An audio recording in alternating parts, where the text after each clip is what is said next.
In our previous unit, we discussed system software security, and in this unit we're going to discuss application software security. The line between these two categories, though, is somewhat gray.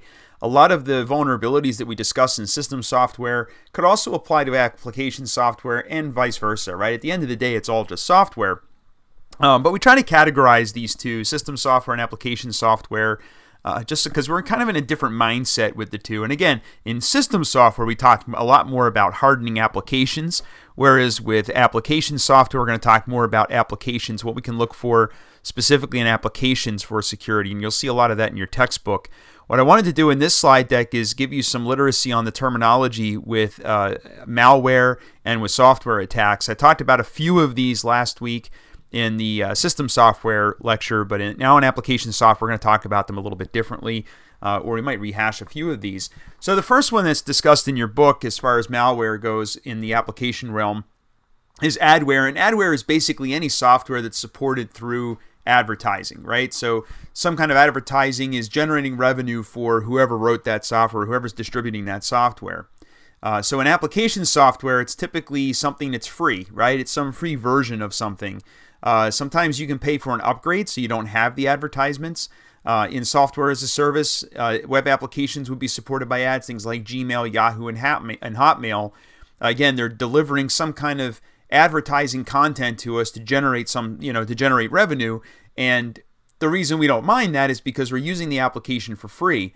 Now, just like applications where we can pay for an upgrade, same thing with Gmail and Yahoo and Hotmail, right? So, the paid version of Hotmail might be Office 360 or whatever it is in the Microsoft world, or Outlook.com. And Gmail has Google Apps that you can pay for. So, we used to say that it's probably not such a good idea to use these services that use ads to generate revenue in an organization, because they're going to deliver content to people in your organization that you don't have control over, right? So we lose some degree of control when we're allowing all that stuff into our network and into our application realm. But, many organizations are moving to things like Gmail and Outlook.com for their email, and when you pay for it, you're paying to not have any of that content delivered to your users. I'll give you a benign example. Is a user is emailing somebody in the company, and they're all seeing advertising for either your competitor or jobs at your competitor, right? And again, that's content you wouldn't be able to control, or it's very difficult for you to control that. It may not even be legal for you to control some of that content. No one's going to come and put you in jail, but that there could be some legalities there. Whereas if we're paying for that stuff, we're not going to see those ads. I guess another example is you could get offensive content that doesn't meet your the standards that you set within your organization. It's difficult to tell users that they can't go online and look for pornography if they're going to start getting advertising for pornography in their company email, right? If you're using a free service, so we don't want users to have to use these ad-supported or ad-generating revenue services and so forth for a variety of reasons. Although again, this is a decision that you can make within your own organization, and what their tolerance is for that. And then you have social media like Facebook, Instagram, and so forth. Lots of reasons we don't like people to use those at work, but studies have shown that it is important to allow access to some of that stuff, because they find that productivity actually goes up when people take breaks. So sometimes it's not so bad. When you've just had enough of work for a little bit, and you want to go and look at Facebook for a few minutes, that's fine. They say that's actually a good thing. Obviously, where we run into a problem is when we have users that spend the entire day on Facebook and Instagram and Snapchat and things like that. So as far as malware goes, why is Adware fall into the malware category? Again, it could be unwanted advertisements for the user. There could be pop-ups and other annoyances, and it could be offensive material such as pornography and constant ads for Viagra and Cialis. Although it seems like a lot of that stuff's been much more under control from a lot of these providers. But so somebody like Gmail, Yahoo, Hotmail, you're not going to find that sort of stuff, right? But Facebook might be a gray area, right? Depending on that's all geared towards personal stuff. So if you're into that sort of thing, I suppose. And then of course there's a lot of fly-by-night services that may be supported with more unscrupulous ad dollars. So certainly something to be wary of. Now we get into some real malware. This kind of steps it up a little bit, but a virus is basically malicious software that infects through files. In the common vernacular in most of the world is bad software is called a virus, right? But the virus is really just one of a category of many different types of malware. And I would hazard to say that viruses are quite rare these days. We don't really see a lot of issues with viruses anymore. We see a lot of the other types of malware that we're going to talk about, but viruses not so much. And one of the reasons for that is somebody has to get the file in order to get the virus, and they have to do something with that file. They have to execute that file. They have to open the file. It could be a macro in a Word document or something like that. And again, these things do happen, but it's a little bit easier to detect that it happened. Usually a user will know that they opened up something they shouldn't have, and something bad happened, right? Not always, but it seems like it's a little bit easier to tell with a virus. Also, antivirus is pretty good at detecting these before they're even opened in most cases. So once infected, the virus replicates itself to other files where it could possibly be shared, right? So somebody might email those files to other people, or they might put it on a USB drive or something like that, or it might somehow find its way onto a USB drive. I teach sometimes at a community college, and it seems like the USB drives that these students all have in our classrooms, it's almost about 50% of them have a virus on them. So we just have to be careful about where we plug those in. And certainly we want to be cognizant of that in our own infrastructure and our own networks. So among the most common types of malware are viruses. Again, they're not very common anymore as far as being dangerous. They're all over the place, but again, most of our anti-malware is pretty good at picking it up. One type is a file infector. That could be macros, it could be files, it could be an executable file that you run that you think it's that it's actually a virus, or it could just infect the file, where it's the same software you always use, but now it has a virus injected in it that it runs as well. There are boot sector viruses. We'll talk about that a little bit more when we talk about rootkits. What really keeps, I think, a lot of IT security folks up at night as far as malware goes is worms, which are a little more insidious in the sense that worms can infect and spread without any user involvement, right? So the user doesn't have to do anything. Nothing is triggered by a user. They spread all by themselves. They used to be called network viruses back in, before somebody coined the term worm. They would call them network viruses because they would infect the network in a sense and spread themselves throughout the entire network. So unlike a virus where somebody has to do something, these infect on their own. So they don't need anyone to do anything. Not too long ago, a couple of years ago, the Stuxnet virus was a great example of a worm, right? And I think most of you are probably familiar with Stuxnet. You've probably heard of it. Some of you probably know quite a bit about it. It was all the rage a couple of years ago. But for those of you that don't, basically Stuxnet was a virus written by ostensibly by the NSA or the CIA. Who knows, right? No one really knows for sure. But they were trying to take down the Iranian nuclear program.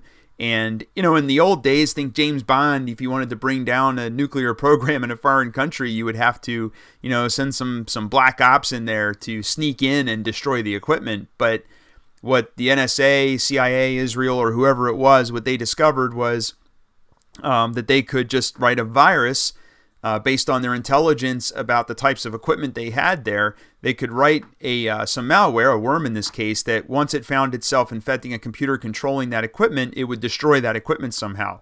In this case, it was centrifuges. So you can just, spin the centrifuge too fast for too long and it'll wear out the bearings and it'll destroy itself.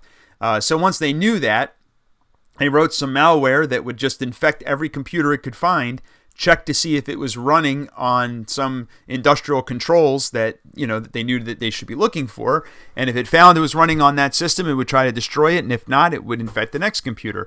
So most of us could have had Stuxnet. Many of us probably did, and we would never know because it really wouldn't affect anything on our computer. It would just find itself on our computer, see that we're not in industrial control for a centrifuge, and then it would launch itself off to the next machine. So that's a good example of malware. So in the book, they discussed the SQL Slammer worm. That was a good one back in 2003. SQL Slammer worm was targeting Microsoft SQL Server 2000. And if you didn't have SQL Server 2000 patched, it was almost a sure thing that you were going to get the SQL Slammer worm, and it would just destroy any server running Microsoft SQL Server. but that was a big one that went around for a while. And then there's the Code Red, which is from 2001, and that's probably about when we really started to see these worms start to take off. So spyware is similar to adware, but it also sends information. So rather than just simply delivering ads to generate revenue, it's also collecting information about you. It could be benign information, or it could be, it could be more malicious. So things like keyloggers would be considered spyware. This is something that monitors everything you're typing on the keyboard, tracking different websites that you go to. It can use confusing EULAs or end user license agreements to trick users into installing the application. So they're essentially agreeing to the spying, right? So that's spyware. Obviously, spyware is a concern because it could allow an attacker to get passwords, to get network information, capture anything. It doesn't matter how good the encryption is on our passwords, in our password files and so forth with our one-way hashes, and we'll talk all about all that stuff later on. But a keylogger is going to capture all of that right from the keyboard, right? We don't encrypt it when we type it into the keyboard, so it's capturing it in plain text, and it's able to send that to someone so they can use that. So that's the basic idea behind spyware. And again, it's usually from rogue software that we didn't approve, or software that somehow slipped past our policy and so forth. Another example is Trojans, obviously named for the wooden horse used to trick the defenders of Troy in Greek mythology. So it's very similar in that you're trying to trick people into running a program. And the way they do this with a Trojan is they make it something that's very fun or useful. A good example is Angry Birds, right? Angry Birds was a fun game. Everyone got addicted to it, and it turns out that it was collecting information about us. And that was the real purpose of it. The game developer that created it is a conglomerate that owns a whole bunch of other, properties, and they wanted to capture information. So they took a popular game and they embedded some information tracking in there so that they could track information and build their own intelligence for their own advertising platform. So typically Trojans allow some kind of backdoor access to infected computers, and we'll talk about backdoors here in just a minute. But the other one that's also this is a pretty insidious type of malware as well, a rootkit. And basically a rootkit is talking about malware that is trying to get root access. That's why they call it a rootkit. It's trying to get root access. So root access, for those of you not familiar, comes from the Unix world, which is the user that has complete control of the system. So the root user has control of everything. They are user zero. They have control of the entire system. They can do whatever they want. And if you have the password or you have root access to a Unix system, you have control to everything. In Microsoft Windows, that would be the administrator user, right? But administrator kit doesn't sound as good as rootkit, right? But basically, it's the same idea. What we're trying to do if we're an attacker is we want to try to subvert or usurp whatever core functionality the operating system has to protect everything, right? That would provide root access. So we're trying to get around those controls by being a root or being administrator or operating as root or administrator. Well, what better way to do that than to actually pretend to be the operating system, right? Or to pretend to be some core component of the operating system would normally trust. A good example of that would be your CD-ROM drive, right? The drivers for your CD-ROM and all of the files that control that CD-ROM, that's very low level, stuff that's happening there. So if I could inject my virus or my rootkit or my malware into one of those files that the operating system implicitly trusts, then I can own the system, right? And I'm using the example of a CD-ROM because if you go on Google and search one of the most infamous rootkits, only because of its visibility and because of who did it, it was the Sony rootkit. So Sony was installing rootkits on Windows computers. When you bought a music CD, put it in your CD-ROM drive, it would automatically, and without the user's consent, it would automatically install a rootkit that would basically change the way your CD-ROM drive operates. So it would prevent you from copying a CD or ripping an MP3 off of a CD. And the interesting thing is it would do that for all CDs, not just for Sony. So it would literally change that CD-ROM driver. And the only way you could fix it was to either reinstall the operating system from scratch, or there's a repair utility you can run in Windows that looks for any DLLs or libraries that have been adulterated since the install, and it'll automatically revert them back. But most users didn't know how to do that, right? So they would just wonder, why the heck can I rip MP3s anymore, right? And you could argue that, well, that's a good thing because it's not legal to make copies of your CDs and rip them to MP3s, but that's not for Sony to decide, and then that's not for Sony to enforce. And not only that, there are legitimate reasons that you might want to do that. If you own the rights to the CD, who is Sony to decide whether or not you own the rights to a CD that you bought from a completely different company? And maybe you do legitimately own those rights. I'm sure that that's a minority of users, but it's still, the possibility is there. And that's not the way our system of justice works. So that's an example of a rootkit, and it could replace any operating system file. Could be replaced with malware, and it would be considered a rootkit. Any operating system library or executable or binary that the operating system implicitly trusts. That's what's particularly dangerous about rootkits. So backdoor, I touched on that a little bit with Trojans, but a backdoor is, back in the old days, software developers would hard code access to their software for when they're developing the system, and then a lot of times it became very convenient to leave them there. And a lot of applications I've written in my career had backdoors, either purposely or not purposely. In many cases, it's just a super long, complicated password that you can plug into the application that bypasses any other authentication mechanism and is hard-coded into the software. Sometimes it's for legitimate reasons, right? So a lot of developers would do this for legitimate reasons, and even companies would do this for legitimate reasons. I'll tell you why I did it. Is we would write this code and release it and sell it to hospitals, and a hospital would call us at 2 o'clock in the morning and say, I can't access the software, I can't do what I need to do, and I've got an emergency case here. And it was not fun to tell them that, well, look, we don't have any control of that. So we created a backdoor so that we would have a way in an emergency to help a customer access the software to do whatever it is they need to do, and then they can clean up the mess the next day.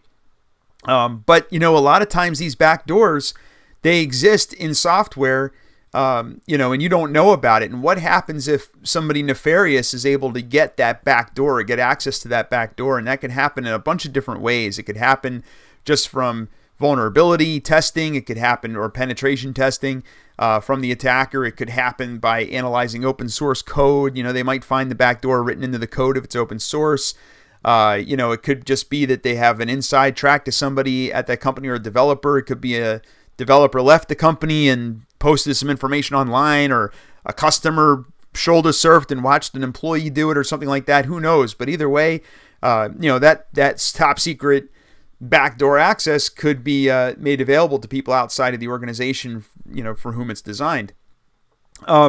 So how do we prevent that? This is definitely one of those questions that I see come up in RFPs. We haven't talked about RFPs in this class, but RFP, for those of you who have never done this, it's a request for proposal or a request for quotation. And in those, you usually define all of your requirements for software and systems and technology and whatever it is you're buying for your IT infrastructure.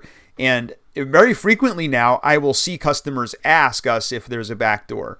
And they'll demand in the contract that we provide information about that backdoor. That way, the IT people that work in that organization at least know that it exists, and they know how they can protect against it. Because otherwise, they have no idea. They could have these backdoors laying around. They don't know about it. At least it's better to know that the backdoor exists. They may not be able to do much about it, but at least they're informed about it. Have I ever lost a contract over that? Probably not. I mean, is it possible? I suppose it is. I mean, I could see how this could happen, that somebody might say, well, that software is obviously not as secure as the alternative, so we're going to go with the alternative. But I always find it's good to be forthcoming with that stuff. That way, if anything ever does come of it, at least we inform the customer. I have a feeling anybody who says they don't have a backdoor is probably being a bit disingenuous about it, because they're fairly common. A lot of times, the developers know about them, but maybe other people don't.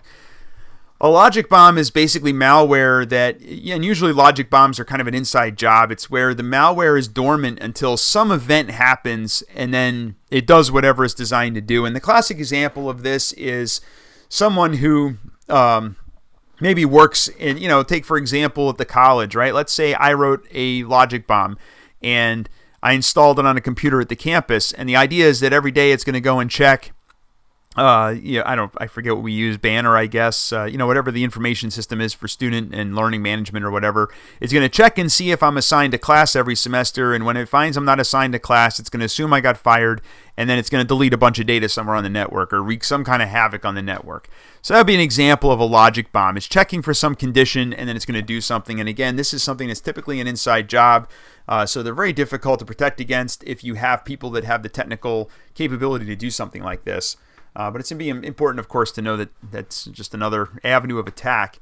And then botnets, we didn't talk much about this yet, but denial of service attacks usually are, in order to launch a denial of service attack, you have to have a lot of computers involved in the attack in order for it to be effective. You're not going to crash Amazon.com from 3 computers, right? But you could crash Amazon.com from 1 million computers. Well, probably more than that, maybe 10 million computers. All hammering Amazon.com over and over again might bring down Amazon.com.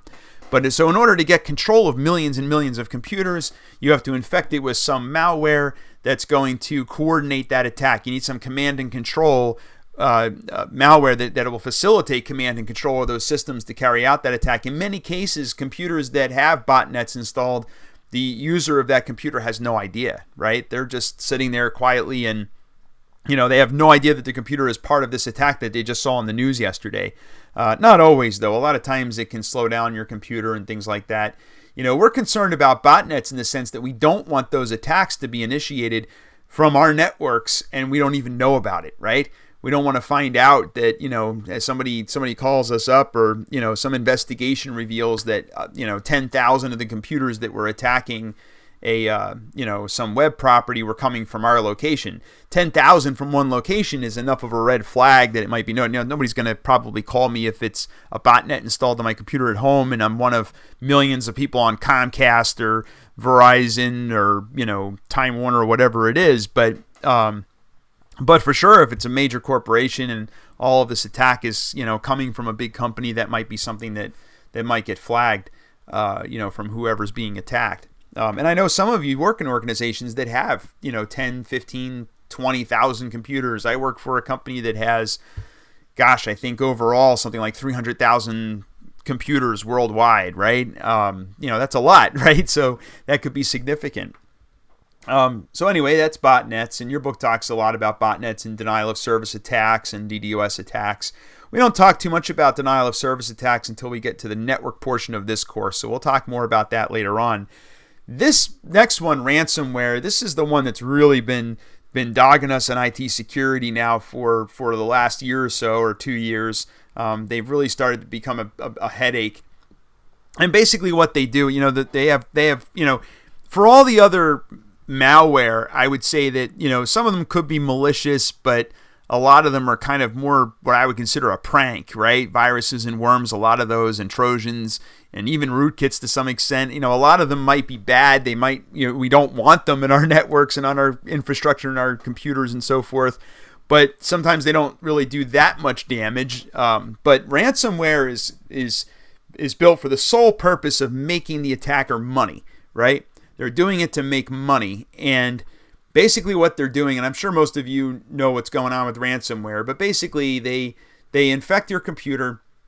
They encrypt a whole bunch of your data so you can't access the data. And then in order to get access to that data, you have to pay some sort of a ransom to get access to it. And that's basically how they work.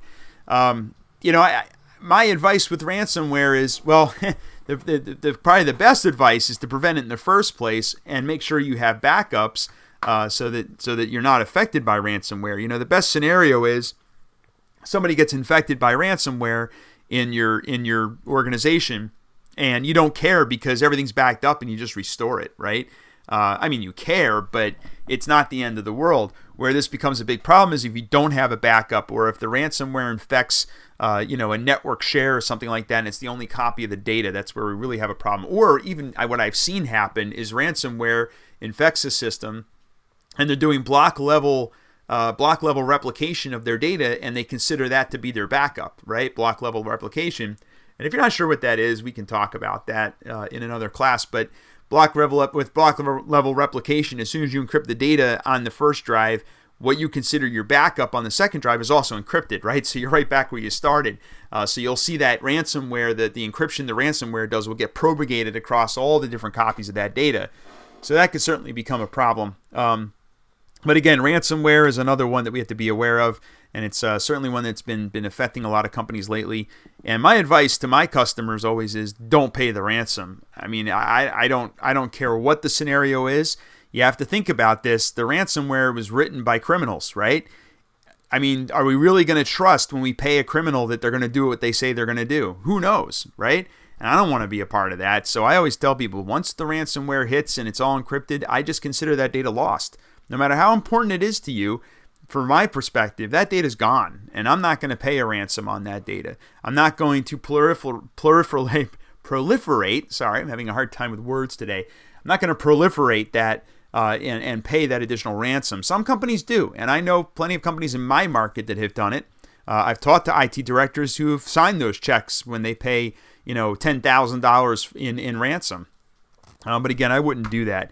Another example in your book is polymorphic malware. This is malware that's designed to evade signatures in antivirus software by changing itself enough that it's not detected by the anti-malware. So then we have to rely on malware or antivirus that can use something other than signatures, and that's that heuristic type of scanning, that we talked about last week in the section on system software security. So we talked a little bit about that. And likewise, we have polymorphic viruses and also armored viruses. And these are viruses, so the armored virus is where it's encrypted, basically. So once a virus is found in the wild, it's helpful to understand that virus, and security researchers will try to discover where it came from, how it works, how it communicates. They're going to try to deconstruct that virus as best they can to understand as much as they can about it, so we can learn how to protect ourselves from it. And an armored virus is going to encrypt or somehow obfuscate itself so that it can prevent somebody from investigating the virus itself. So it just really prevents us from learning any more about that particular virus. All right, so we're almost done here. I'm just going to talk about some different attacks on applications. The first one, and this is discussed in your book, is cross-site scripting, which it basically allows an attacker to submit some code to a server, and then it gets executed, that code, on the server. And they talk about two types, is reflected and persistent cross-site scripting. And let me just take a step back. If you're not familiar, most web applications, right? So if you go online and you go to google.com, you get that form, you fill out that form and you hit submit, that information in that form that you filled out is sent to the web server and somehow processed, right? So cross-site scripting is where we're injecting code into that, we're putting code into that button that we're going to submit, and hopefully it's going to get carried out by the server. Now the thing is, if I put code just in that submit box in Google, or really any web application, in most cases they're going to have something that's going to try to sanitize that data.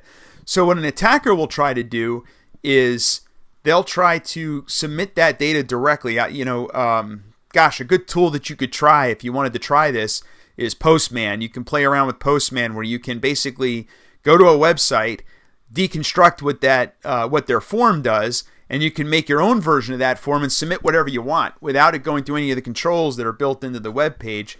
And really, the web pages, the controls that are built into JavaScript in most web pages are only going to keep out the idle attacker. They're not going to keep out a serious attacker. So a serious attacker can bypass those controls. So we have to have some controls that are server side to prevent that. So again, there's two types of cross-site scripting. There's reflected and persistent. Basically, a reflected attack is where, and this takes advantage of something called representational state transfer, or REST, right? RESTful web services are where, among all the things that RESTful does, one of the concepts in REST is that you can put parameters in a URL to tell a web server what it is you want to do. So you can submit data to the web server by using parameters in the URL, which is kind of cool. It lets you do a lot of neat things. We use it a lot in healthcare for in-context launching of data between different systems by encoding it in the URL. But the problem with this is that an attacker could encode anything they want in the URL if they understand the schema or the syntax of that URL. So a lot of times people use this for email or clickbait and things like that. But again, the reason it's called reflected is that attack only works for someone who has that URL.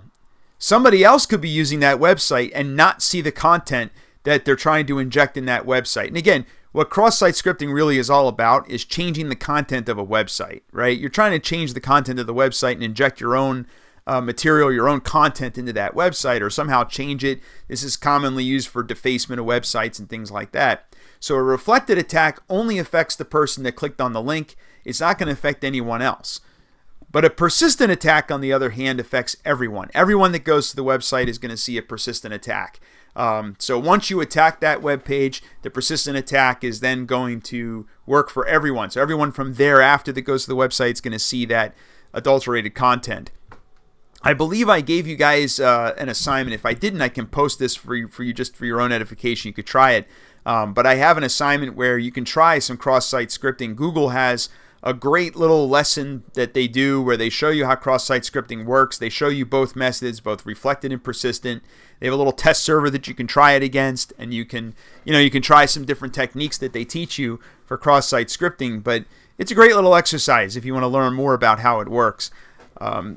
So along with cross-site scripting, the other one is injection attacks, which is really kind of a gray area between cross-site scripting and injection. They both kind of do the same thing, right? But with an injection attack, we have some specific target in mind. There are 4 types of injection attacks that are very common. There are more, but these are 4 common ones. There's SQL, LDAP, XML, and directory traversal. And I'll talk a little bit about each one of these. So a SQL injection, if you're not familiar with SQL code, this is an example here of SQL code from Microsoft SQL Server or Oracle or MySQL, right? They all use the same syntax. Most websites that have a database behind them are probably using SQL, right? With the exception of web properties like Facebook and Google that probably have some database that they wrote on their own, right? But most web properties are going to use one of the major database engines. We know that almost all of them use SQL as the syntax to interact with the database, which means the attacker has a pretty good idea of what the syntax looks like. So if you're filling out a form, and let's say it's a form for email, and you can input the email, that's going to be a variable that's sort of injected into the SQL code on the server side. So you have this sort of template of a SQL query, and that's what you see in white on my screen. And in the yellow on my screen is maybe some email address that you're going to put into that web form is going to replace what you see in yellow dynamically when you fill out the form. So if I put user at email, that gets placed in there instead of whatever it is that I put in there, right? So it makes sense. But what happens if when I type in my web browser, instead of just typing my email, I type all this other stuff, right? So everything between those 2 white quotes, I type that whole thing, including the code. Well, if that were just simply processed by the server, it would cause some problems, right? It's going to change every email address in that table, whatever that table is, to hacker@ymail.com, right? So everybody's email address essentially gets erased, right? It's gone because it's replaced with some new value, and you have to go and recover a backup because, of course, everybody would have backups, right? I say that sarcastically, by the way. It's surprising how many people don't do backups. We'll talk more about that in a few weeks.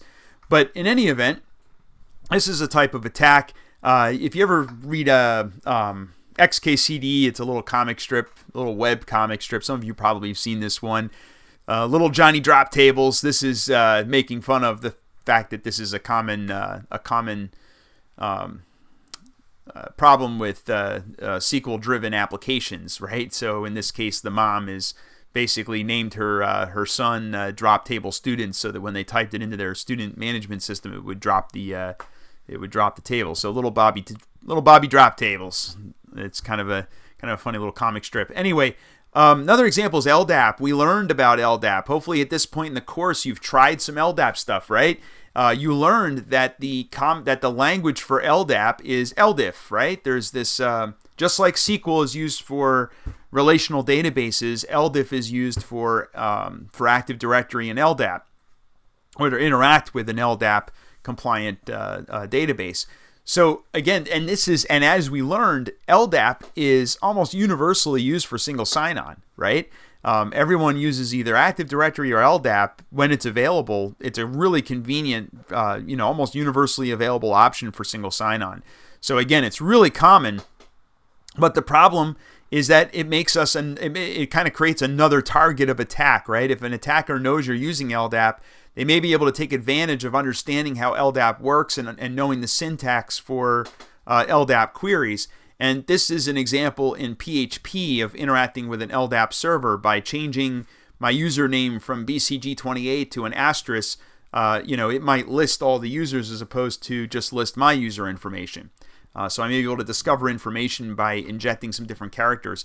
One of the problems too with LDAP is a lot of developers really don't know much about LDAP. So a lot of developers are copying and pasting code from the internet for their LDAP integration.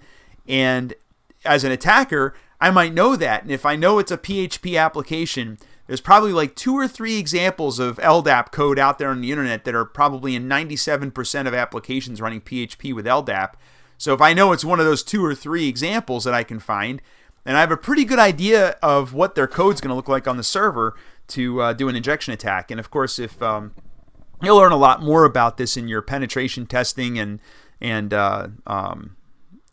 vulnerabilities classes that you'll take if you take them. But they'll talk a little bit about how to do this and how attackers will go out and find that type of code to try to take advantage of it. So an XML injection attack, same kind of thing, right? XML has a language that you can use to interact with XML, just like LDAP and just like SQL. So it's called XPath. And again, same thing. A lot of developers don't know a lot about XPath. They're probably all using the same copy and pasted code for their application, whether it's Java or PHP or whatever, or ASP.NET or something like that. So if you know a little bit about how XPath works and they're using XPath, you can take advantage of that to inject your own code into XPath and cause it to do things that the developer did not intend.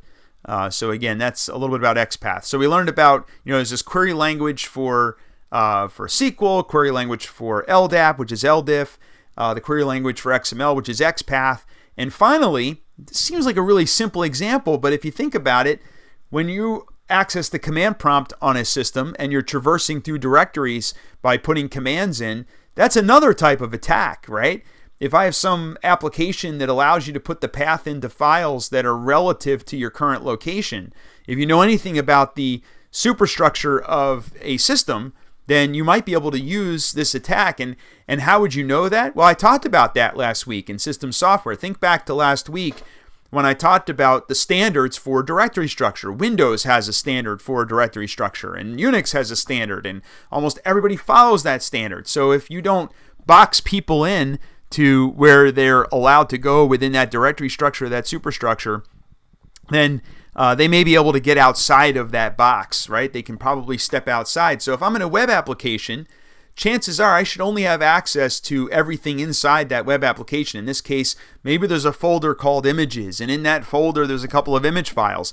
And if I wanted to access those image files, I would put in a path like somewhere.com/images. And because I'm already inside this directory, when I put /images, it shows me the contents of the images directory because I should have access to that as a web user. But what if instead I put ... right? Well, in a very poorly designed web server, if I just put ... it'll back me up to something outside of the directory that I'm in, and I might be able to see these other folders, top secret and public, right? And then if I see top secret, when I get that directory listing as an attacker, I know, okay, let me see what's in top secret. Then I see this password.txt, right? And I say, oh, let me put that into the URL. And then game over. Now I've got all the passwords, right? This would be an extremely poorly designed web server if this worked, but there are other applications and lots of ways that things can be exposed that people forget about, right? That they don't realize. So it's good to be aware of, again, I've talked about this before, that IT security sometimes is a lot like that knit sweater where you're getting your finger through a small hole, right? You put your finger in a small hole and you twist it around until you can get your whole arm through that hole. And then maybe if you keep twisting, you might be able to walk through a hole on a knit sweater. We talked about buffer overflow last week, so I'm going to skip this slide because we could talk about it here too, but I'm going to skip it here. Sometimes I talk about it in this unit instead of the other one, but zero-day attacks are basically any application vulnerabilities that have been found that there is no patch for it yet. That's a zero-day attack. So zero-day is any vulnerability that we don't yet have a patch for. whoever wrote the software, whoever created that system, whoever is the vendor or the distributor of that software has not yet had enough time to patch for that vulnerability and correct that vulnerability. And that becomes a big concern if we have that software. So we're always looking for 0-day vulnerabilities, things that haven't yet been patched or there isn't a patch available yet. And if there is a patch, we want to make sure we apply that as quickly as we can. Cookies are small chunks of data that are stored in the browser cache, in a web browser cache. Lots of websites use these. If we didn't have cookies, it would be very difficult to have state on the web. State meaning that the website can track that you are a user of that website, that you're logged in, it knows who you are, and it can somehow keep track of that, right? Something on your computer has to store that information. There are some tricks around that, but they're not very effective. Most web developers don't want to use those other tricks to track that type of state. Sometimes they do it with URL tokens and things like that, but they can be broken, right? A user can take them out and then you lose that state, where cookies are always there. The problem with cookies is that they can contain information about the user and about your activities that you didn't intend to be stored, and they can be used by other websites in some cases, in ways that you didn't expect them to get used. So cookies can certainly be a concern. Locally shared objects are a lot like cookies in the sense that it's something that's stored. So a cookie is really an example of a locally shared object, or an LSO, in your web browser, right? But a lot of applications we use in the infrastructure and in corporate environments and organizations are not the web browser. Sometimes we're using other applications and they're storing objects on that computer that we're not aware of, and they may contain information that can be hijacked. It can contain information that might be visible or could be used in an attack, or it might expose some information. Or it might tell a user more about how a system works by looking at that locally shared object. So again, locally shared objects are things that are dropped on a local computer that you don't expect to be there. One example that I ran into not long ago is software that we have that the user can take a picture on their iPhone or their iPad and upload it to a document registry, a cross document sharing registry, or XDS, if you will, and which really uses EBXML, but none of that's important. But the bottom line is it uploads some data, and it's all supposed to be secure, and it is secure, but the user could set up that application where it stores the images that they take locally as opposed to in the over the web. That way, if they're offline, they could store them. And the question becomes, is that data private, right? Even if it has no metadata attached to it, if we don't know who the image belongs to, right? So that could be an example of a locally shared object, and if somebody stole that iPad with those LSOs on them, would that become an incident that we would have to report because it contains protected patient information? Because I work mostly with hospitals. All right, so it's important for users to be aware of the existence of these LSOs, so they understand that there could be data on those systems. And then lastly, there's malicious add-ons. These are add-ons for things like web browsers that allow you to add add-ons. And a lot of those add-ons, just like any other software, could be malicious. The thing about add-ons, and the reason that I bring up add-ons in a course like this, it's one of these Achilles heels that a lot of folks forget about and can't protect. It's easy to say in your group policy and Active Directory, for example, we talked about whitelisting and blacklisting applications last week, right? We talked about, and really, in the real world, we don't use just white or blacklisting. It's a little bit more nuanced than that, right? But there are ways with group policy and Active Directory and other tools that you can use for software deployment that you can put rules, stringent rules around what software can and cannot be installed on systems throughout your network. But a lot of times, the add-ons are part of the web browser, right? Or they could be part of really any computer application, these add-ons, which means that it may sidestep some of those controls that we have available to us. So this becomes a sort of another avenue of attack by creating malicious add-ons, because a lot of these add-ons, the folks that make these know that it may be an easier way to infect the system because there won't be as many controls around it.